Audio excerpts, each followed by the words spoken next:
बार फिर शुक्र अदा करता हूँ, उसके नाम की तारीफ करता हूँ, उसको धन कहता हूँ, इसलिए कि उसने मुझे एक बार फिर मौका बख्शा कि मैं खुदा का जिंदा पाक कलाम आप सबके साथ शेयर करने वाला हो सकूँ। तो आज का जो हमारा टॉपिक है होगा उकाब की तरह नौजवान। आज का हमारा टॉपिक है उकाब की तरह नौजवान। तो कलाम शुरू करने से पहले चंद एक बात है जो मैं आपके साथ शेयर करना चाहता हूँ कि अब मैं कलाम करने को हूँ, खुदा का जिंदा पाक कलाम हम सब के बीच में रखने को हूँ। मैं इस बात का शुक्र अदा करता हूँ और ये कहता हूँ कि जब मैं कलाम सुनाने लगा हूँ,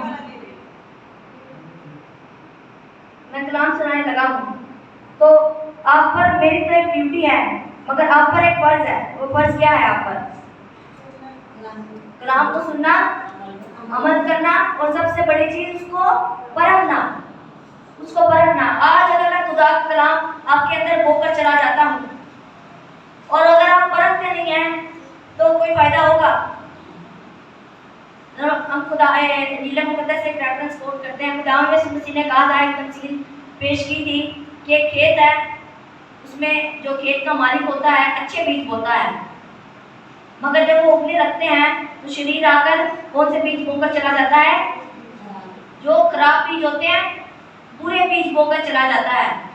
और जब कड़वे बीज बोकर चला जाता है, जब वो एक साथ उगते हैं तो उनमें से जो अच्छे बीज और बुरे बीज, उन कटारे और जो फल कह सकते हैं, वो एक साथ उगते हैं।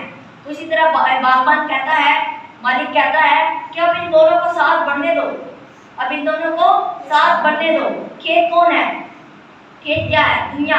और अच्छे और बुरे लोग ये लोग हैं, हम लोग हैं।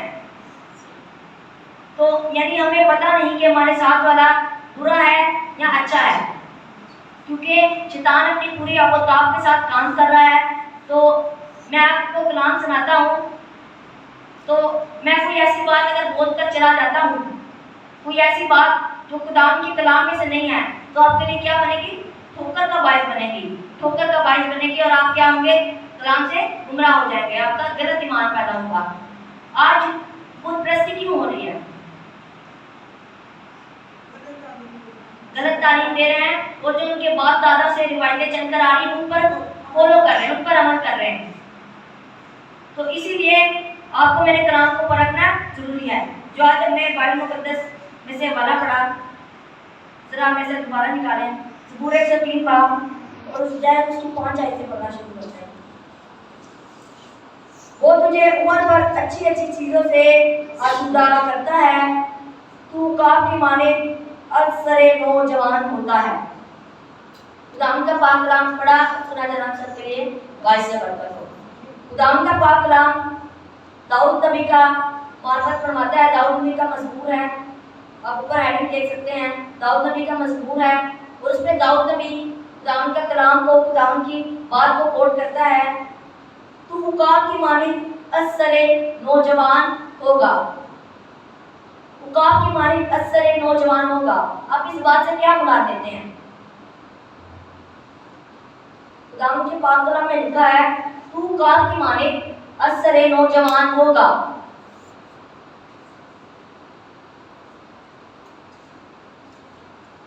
मैं आप इस बात का जवाब दें, जरा सोचिएगा। मैं आपको बात बताता हूँ, बाइबल मुकद्दस में उकाब को बहुत वैल्यू दी गई है, बहुत ज्यादा वैल्यू दी गई है बाइबल मुकद्दस में। मगर हमें दिखता है ये मकरू परिंदा है, खुदाम ने मना किया है कि इसको नहीं खाना वरना तुम नापाक हो जाओगे। मगर बाइबल मुकद्दस में हम देखें तो इसकी बहुत वैल्यू है, इसकी बहुत ज्यादा वैल्यू है।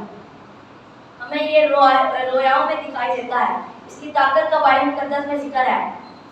हमें बड़े किताब के आगे उकाब दिखता है। हम इसके 1 से 10 बाब का मुताला करें तो वहाँ पे हमें बार बार मुसलसल उकाब हमें नजर आता है।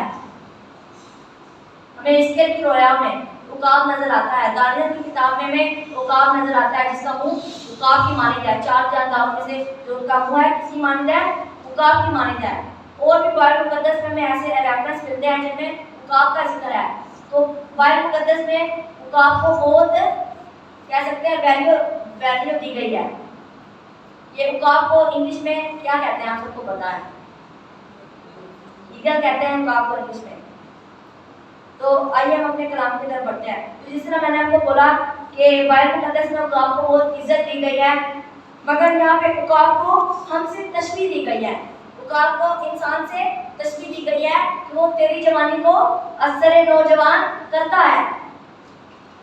यहाँ पे एक कह सकते हैं रिसर्च हुई, ये बाइबल मुकद्दस कह सकते हैं बहुत सालों पहले लिखी गई, और आज कुछ सालों पहले साइंसदानों ने, जो साइंसदान है, उन्होंने रिसर्च किया है कि उकाब की जिंदगी में एक ऐसा मोड़ आता है, उसके बारे में उन्होंने रिसर्च किया है। मगर खुदावंद का कलाम कहता है उकाब की मानिंद असर नौजवान तो होता है। इसका मतलब उकाब की मानिंद इंसान असर नौजवान होता है, यानी उकाब भी किसी वक्त में असर नौजवान होता है, उसकी भी उकाब की जवानी आती है किसी दौर में। तो ये पेशन गोई है बाइबल मुकद्दस की, और ये आज पेशन गोई पूरी हो रही है, मगर बाइबल मुकद्दस में कदीम ज़माना से ये लिख चुका था कदीम ज़माना से। तो हम उकाब के बारे में सीखते हैं। ये उकाब के अगर हम रिसर्च करें, उकाब के ऊपर बहुत सारी डॉक्यूमेंट्रीज लिखी गई हैं। तो जब मैं गूगल से रिसर्च कर रहा था उकाब के बारे में, तो ये एक निहायत ताकतवर परिंदा है। इसका आई विजन, आंखों की जो रोशनी है वो इतनी तेज है कि 5 किलोमीटर दूर तक ऊंचाई से, आमने सामने से नहीं, ऊंचाई से नीचे देख लेता है, ऊंचाई से नीचे देख लेता है। और अगर हम 5 किलोमीटर यहाँ से देखें, हम जिस जगह बैठे हैं यहाँ से 5 किलोमीटर यहाँ से केडिया चले जाएं, वहाँ तक का सफ़र बनता है, केडिया तक का सफ़र बनता है यहाँ से 5 किलोमीटर दूर। तो कहने का मतलब यह है कि खुदा ने इसकी आंखों की रोशनी को इतना तेज किया हुआ है कि ये 5 किलोमीटर ऊपर से नीचे तक देख सकता है। इसका आई विजन बहुत तेज है, तभी ये अपने शिकार को, और ये इसकी जो एक खास बात है कि अपने शिकार को हासिल करने के लिए समंदर, आप सबने देखे होंगे समंदर, उसमें जो मछली तैर रही होती है तो आप उसको दूर से देखता है और पानी के अंदर चला जाता है, ऐसे आता है। और जब उकाब उड़ता है नीचे आने लगता है तो अपने पंखों को एक स्टाइल के साथ रखता है, खोल के रखता है, और जब एकदम से ऐसे पानी के अंदर चला जाता है, और जब पानी के अंदर जाता है वहां से मछली पकड़ के फिर से अपनी क्या बनता है, उड़ान भरता है। तो कहने का मतलब है ये एक नायत ताकतवर जानवर है। और जब उकाब की कुल उम्र 70 साल होती है, सबसे ज्यादा परिंदों में उकाब की उम्र 70 साल होती है। ये हम इसलिए सीखे क्योंकि बाइबल मुकद्दस में इसका जिक्र है उकाब के बारे में। तो उकाब की कुल उम्र 70 साल होती है, और इंसान की कुल उम्र कितनी साल होती है? 70 और 80 हुआ तो 80, वरना इंसान की जो उम्र है, औसतन उम्र है, ठहराई हुई उम्र है खुदा की तरफ से, वो क्या है? 70 उम्र है। और उसकी भी, उकाब की भी 70 उम्र होती है। और उकाब जब 30 साल का हो चुका होता है तो उसकी जिंदगी में एक मोड़ आता है जब उसके ऊपर भारी हो जाते हैं, यानी बूढ़ा हो जाता है, उसके ऊपर भारी हो जाते हैं। जिस तरह पहले उड़ता था, उड़कर शिकार करता था, वो पहले जैसे उसके पर नहीं रहते, उसके ऊपर भारी हो जाते हैं, और उसकी चोंच आगे से ऐसे टेढ़ी हो जाती है। जब उसकी चोंच टेढ़ी हो जाती है तो वो शिकार करने से, शिकार को मारने के लिए क्या हो जाता है, नाकाबिल हो जाता है, बेकार हो जाता है। और जो उसके पंजे होते हैं जो शिकार को पकड़ते हैं, शिकार को दबोचते हैं, शिकार को जबड़ते हैं, वो क्या हो जाते हैं, वो भी मुड़ जाते हैं, अंदर की तरफ मुड़ जाते हैं, और बाद दफा उसके पाँव के अंदर घुस जाते हैं। यानी इस कदर उकाब क्या हो जाता है, बूढ़ा हो जाता है, उसकी जिंदगी में कैसा मोड़ आता है। मगर जब उकाब की जिंदगी में ऐसा मोड़ आता है, उस पर ये सब बीतती है, तो उसके पास 2 रास्ते होते हैं। उसके पास 2 उसके आगे रास्ते होते हैं कि डू और डाई, कि वो बैठकर मर जाए या क्या करे, कोशिश करे। मगर उकाब क्या करता है, कोशिश करता है, वो कोशिश करता है, और अपने जो एरिया की सबसे ऊंची जगह पर चला जाता है, चट्टानों पर चला जाता है। और उकाब कहाँ पर बसेरा करता है, चट्टानों पर बसेरा करता है। और इमाम इकबाल की एक शायरी है, नहीं तेरा नशेमन असरे सुल्तानी में, तू शायर है बसेरा कर पहाड़ों की चट्टानों पे। इसका मतलब जो शाहीन की एक उकाब की नस्ल है, और पूरी दुनिया में हम देखें उकाब की 600 से ज़ायद नस्लें पाई जाती हैं उकाब की पूरी दुनिया में। तो जब उकाब पहाड़ पर चला जाता है तो अपने जो चोंच होती है उसको पत्थर पे मार मार कर, चट्टान पर मार मार कर तोड़ देता है, और जब तोड़ देता है लहूलुहान हो जाता है। कुछ अर्से बाद उसकी नई चोंच उठती है और उससे वो अपने पर काट देता है, और जब अपने पर काट देता है तो अपनी जो पंजे होते हैं, पंजों के नाखून उसको भी तोड़ता है, ताकि वो भी नए होके और मैं फिर से उड़ान भर सकूं।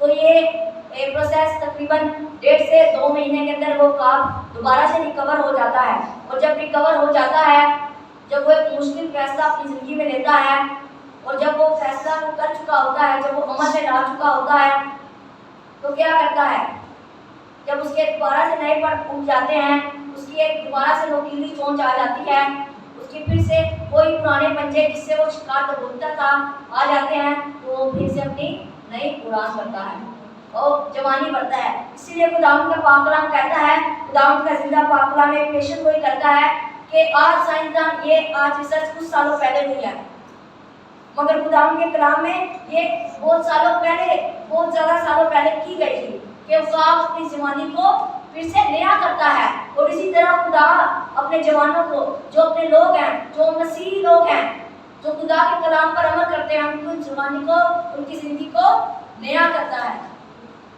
हालेलुया। तो हमने देखा कि खुदा के कलाम में उकाब को बहुत अहमियत दी गई है, और इसकी जवानी जो होती है एक मुश्किल फैसला लेती है, और जब वो अपनी नई उड़ान भरता है, हम कुछ पॉइंट्स आगे चल के देखेंगे। मैं अपने कलाम के आगे में पॉइंट्स रखूंगा कि क्यों उकाब को तशबीह दी गई है। एक तो ये पॉइंट था कि वो अपनी ज़िंदगी में नया मोड़ लेता है, वो अपनी जवानी को नया करता है। तो इसी तरह इंसान की अपनी जवानी को खुदा कहता है कि मैं तेरी जवानी को क्या करूँगा, असरे नौजवान करूँगा, तेरी जवानी को नया करूँगा, तेरी जवानी को क्या करूँगा, नया करूँगा। तो हम आखिर में चल के ऐसे और पॉइंट देखेंगे। तो जब आज हम देखें इंसान की जिंदगी पर मुसीबत आती है, जब वो खुदा से दूर हो जाता है, खुदा के कलाम से दूर हो जाता है, खुदा के कामों से, खुदा के अहकामों को मानता नहीं है, तो उसकी जिंदगी में भी एक ऐसा मोड़ आता है, उसको भी दुनिया ठुकरा देती है, उसकी भी दुनिया में कोई वैल्यू नहीं रहती जब इंसान खुदा के कलाम से दूर हो जाता है। खुदा के कलाम में लिखा है, एक कह सकते हैं कहने की बात है कि अगर हम खुदा की बादशाही के तालिब होंगे, अगर हम खुदा की बादशाही के तालिब होंगे, तो हमें सारी चीज़ें जो दुनियादारी में है, जो दुनिया में है, हमें मिलती जाएंगी, हमारे नाम हो जाएंगी। और जब कोई शख्स खुदा के कलाम से दूर हो जाए, उसे इज्जत क्या, उसे तो एक घूंट पानी भी नहीं मिलेगा, उसे एक घूंट पानी भी नहीं मिलेगा। कि खुदा कौन है? खुदा मौत है, जिंदगी है। खुदा जिंदगी है। क्या इंसान खुदा से बगैर रह सकता है? क्या इंसान जिंदगी के बगैर रह सकता है? तो आज 21वीं सदी में जो शैतान का मास्टर प्लान है वो यही है कि जो कलाम है, कलाम से किसको गुमराह करे, इंसान को गुमराह करे, किससे? कलाम से। तो जब उकाब वापस से नया हो जाता है तो अपनी नई उड़ान भरता है, और जब खुदावंद का बंदा जो उसके कलाम को रद्द करता था, जो उसके कामों को नहीं मानता था, जब खुदावंद के कलाम पर अमल करता है, जब खुदावंद के कलाम को मानता है, तो वो फिर से एक नई उड़ान भरता है और खुदा उसे उकाब की तरह आसमान की ऊंचाइयों पर लेकर जाता है। हालेलुया। हालेलुया। तो आज हमें जरूरत है कि हम खुदावंद से दुआ करें कि वो हमारी जवानी को भी उकाब की तरह नया करे, हमारी जवानी को भी असरे नौजवान करे। तो हम बाइबल में से कुछ ऐसे करैक्टर लेते हैं जो उकाब की तरह असरे नौजवान हुए थे, खुदा ने उनकी जिंदगी को फिर से नया किया था। तो इनमें से पहला करैक्टर हम देखते हैं इब्राहिम। पहला करैक्टर हमारा क्या है? इब्राहिम। बाप इब्राहिम जो ईमानदारों के बाप हैं, उनको खुदावंद की तरफ से ये लक़ब मिला है कि तू ईमानदारों का क्या है? बाप है, तू ईमानदारों का बाप है। तो कह सकते हैं हम हम कह सकते हैं, तो उसकी भी जिंदगी खुदा ने नहीं की थी। कैसे? इब्राहिम के बाप का नाम क्या था? इब्राहिम के बाप का नाम तारा। तारा। कौन था? बुत प्रस्त। बुत प्रस्त था, बुतों को बनाता था और उनकी पूजा करता था। बुतों को बनाने वाला था, उसका एक बड़ा बाला खाना था, एक कोठरी थी जिसमें बुतों को बनाता था। हमें बाइबल मुकद्दस में मिलता है, पैदाइश की किताब में। तो उसका जब बाप बुतप्रस्त था तो उसका घराना बुतप्रस्त होगा नहीं होगा? जब एक खानदान का सरबराह ही गलत काम करता है तो क्या उसके जो घर वाले होंगे वो सही काम करेंगे? वो उसको फॉलो करेंगे, क्योंकि ये हमसे बड़ा है, ये हमसे बड़ा है, हमारा सरबराह है। तो इब्राहिम का बाप तारा बुतप्रस्त था तो उसके घर वाले भी बुतप्रस्त होंगे, मगर इब्राहिम उन सब में से अलग था। इब्राहिम उन सब में से अलग था। इब्राहिम की जिंदगी बाइबल मुकद्दस में 70 साल से रिकॉर्ड हुई है। इससे पहले के साल जो उसकी बाइबल में नहीं लिखे गए। तो जब इब्राहिम देखता था, तो इब्राहिम की अगर हम जिंदगी देखें तो वो चीजों को परखता था। चीजों को क्या करता था? परखता था, चीजों को परखता था। और कह सकते हैं इब्राहिम की जो खानदान था मौत में जिंदगी बसर कर रहा था। किसमें जिंदगी बसर कर रहा था? मौत में। और जब खुदा ने इसे चुना, जब खुदा ने इसे देखा कि ये बंदा काम का है, इससे मैं काम करवाऊंगा, तो क्या हुआ? वो जिंदगी में आ गया। खुदा उसे मौत से जिंदगी में ले आया। उसकी जवानी भी क्या हुई? असरे नौजवान हुई। ये याद रखिएगा, जब इंसान मरने की कगार पे होता है, जब इंसान मरने वाला होता है, तब वो मैंने इसकी जिंदगी बाहर होती है, वो असरे नौजवानी नहीं है। बाइबल मुकद्दस में ये आयत हमें ये नहीं कहती। ये आयत हमें कहती है अगर खुदा का बंदा, अगर मेरा बंदा कलाम से दूर है, दुनियादारी में पड़ चुका है, तो फिर क्या होगा? तभी उसकी जिंदगी में एक नया रुख आएगा। तो हमारा दूसरा कैरेक्टर है अय्यूब। हम देखते हैं अय्यूब की जिंदगी में भी खुदा शैतान की तरफ से इस पर एक मंसूबा आता है, बड़ी आजमाइश आती है। कह सकते हैं आज अगर हम पर आजमाइश आए तो हम खुदा को छोड़ने क्या, खुदा को छोड़ना दूर, हम मर जाएंगे। खुदा को बुरा कह के, खुदा को लानत करके मर जाएंगे। मगर जो खुदा का बंदा अय्यूब दिखता है हमें, वो ऐसा नहीं करता, आखिर तक बर्दाश्त करता है। और खुदा का कलाम कहता है जो आखिर तक बर्दाश्त करेगा वो क्या करेगा? जिंदगी का ताज पाएगा। वो इस जिंदगी का ताज पाएगा, वो इस जिंदगी के ताज का हकदार होगा। तो हम कैरेक्टर लेते हैं जो हमारा दूसरा कैरेक्टर है नैनवा के लोगों यूना की किताब में देखें, उनकी भी जिंदगी असरे नौजवान हुई थी। खुदा ने जब उनको यूना को भेजा उनकी जिंदगी में, उनके शहर में, तो क्या हुआ कि यूना जो नैनवा के लोगों थी, इनकी जिंदगी क्या हुई? असरे नौजवान हुई। पहले वो खुदा से दूर थे, मौत में थे, तो किसमें आ गए? जिंदगी में आ गए। इसमें आ गए? जिंदगी में आ गए। तो अभी हम बाइबल मुकद्दस में देखते हैं कि उकाब एक ताकतवर परिंदा है। जिस तरह मैंने आपको पहले बताया, उकाब में इतनी ताकत है कि वो एक बकरे को भी उठा सकता है, एक बकरे को भी उठा सकता है। उकाब में इतनी ताकत है। और ये ज्यादा शिकार किसका करता है? रेंगने वाले जानदारों का शिकार करता है, नेवलों का, सांपों का ज्यादातर शिकार करता है, बिच्छुओं का शिकार करता है। और खुदावंद के कलाम में लिखा है, खुदावंद ने हमें इख्तियार दिया है कि जाओ सांपों और बिच्छुओं के सरों को कुचलो और उनकी सारी कुवत पर क्या हो? गाली पाओ। हमें मरकस 16वें बाब के 18वीं आयत में मिलता है, खुदावंद यीशु मसीह कहता है कि जाओ तमाम जो शैतान की कुवत है उन पर गाली पाओ, मसलन सांपों को कुचलो, बिच्छुओं को मारो, उनकी सारी कुवत पर गाली पाओ। तो हमें ऐसे नहीं कि उकाब को हमसे तशबीह दी गई, उकाब को इंसान से तशबीह दी गई, उकाब को इंसान से और नूरानी फरिश्ते हैं उनसे भी तशबीह दी गई है, जिस्मानी लोगों से भी तशबीह दी गई है। और हम दूसरा पॉइंट देते हैं, उकाब अपनी जिंदगी को मुश्किल तरीन बनाता है। उकाब अपनी जिंदगी को मुश्किल तरीन बनाता है। जब एक उकाब मादा अंडे देने लगती है तो वो शुरू में तो अपने घोंसले में नरम चीजें रखती है, मगर जब वो जैसे बच्चे बड़े होने लगते हैं तो उनके लिए जो नरम ग़िज़ा होती है, जो नरम घास फूस होती है, उसको निकाल कर फेंक देती है। क्योंकि वो नहीं चाहती कि जो मेरे बच्चे हैं वो आलसी बने, क्या बने, आलसी बने, वो उड़कर अपना क्या करें, खुद शिकार करें, खुद पर डिपेंड हो। आज नसीहत खुद पर डिपेंड नहीं, वो इंडिपेंडेंट है, यानी दूसरों पर मुसर है, दूसरों पर मुसर है। आज नसीहत बिल्कुल आसान हो चुकी है, बिल्कुल आसान हो चुकी है। मैं आपको आगे चल के इसका भी है, मैं आपको बताऊंगा। तो आप अपनी जिंदगी को मुश्किल तरीन बनाता है, और मसीहत के लिए, मसीहत में भी जिंदगी आसान नहीं है। अगर आप मसीह को कबूल करते हैं तो ये ना सोचेगा कि जिंदगी आसान है। जिंदगी अभी तो जिंदगी शुरू हुई है, अभी ये राहें शुरू हुई हैं जिसमें आपको छेदा जाएगा, जिसमें आपको गर्म कढ़ाई में डाला जाएगा। और खुदा बाइबल में आज मैं मुस्मानी कहूँगा कि खुदा यीशु मसीह कहता है कि तुम मेरे क्या बनोगे, तुम मेरे गवाह बनो। इंजील मुकद्दस में ये रेफरेंस कोड है।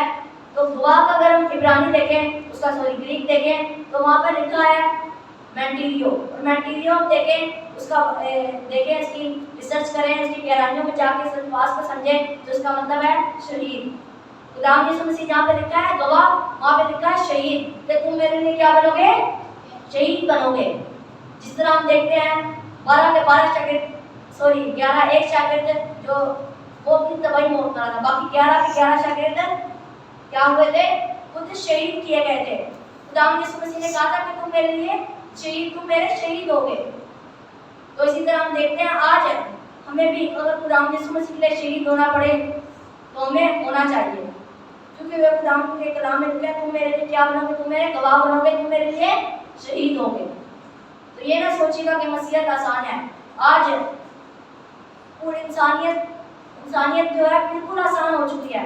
21वीं सदी का मसीह देख लें, 21वीं सदी का मसीह देख लें, सहूलियात नहीं थी, सहूलियात इतनी नहीं थी, मगर फिर भी खुदा के कलाम को सुनाते थे। आज हम खुदा के कलाम को ऑनलाइन सुनाया जा रहा है, पीडीएफ पढ़े हुए हैं, हम ऑडियो बाइबल सुन सकते हैं, हम बाइबल पढ़ सकते हैं। तो ये बिल्कुल आसान हो चुकी है।